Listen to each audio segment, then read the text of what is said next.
Il y a 3 ans, Charles-Antoine Brézac était assis sur les bancs de la fac. Aujourd'hui, il se repose entre 2 jeux sur ceux de Roland-Garros.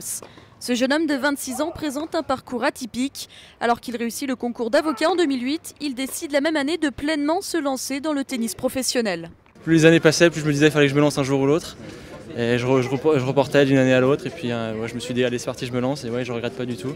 Je fais des bons résultats. Je pensais jamais arriver au calife des grands chelems un jour. Quand j'étais sur les bancs de la fac, je me suis dit que ça allait être difficile. Pourtant, comme l'an passé, Charles-Antoine Brézac a de nouveau été invité par la Fédération française de tennis à disputer les qualifications. Son titre d'avocat en poche, le 251e jour mondial, peut désormais jouer relâché. Moi, j'ai préféré privilégier les études déjà parce que j'avais envie de le vivre et puis aussi parce que c'est sécuritaire derrière de pouvoir jouer au tennis sans se dire que c'est son gagne-pain tous les jours.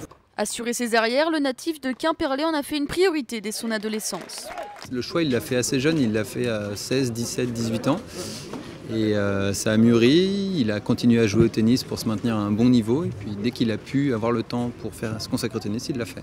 Suivi de près par sa famille, Charles-Antoine Brézac a déjà su séduire quelques sponsors. Sa carrière professionnelle est lancée.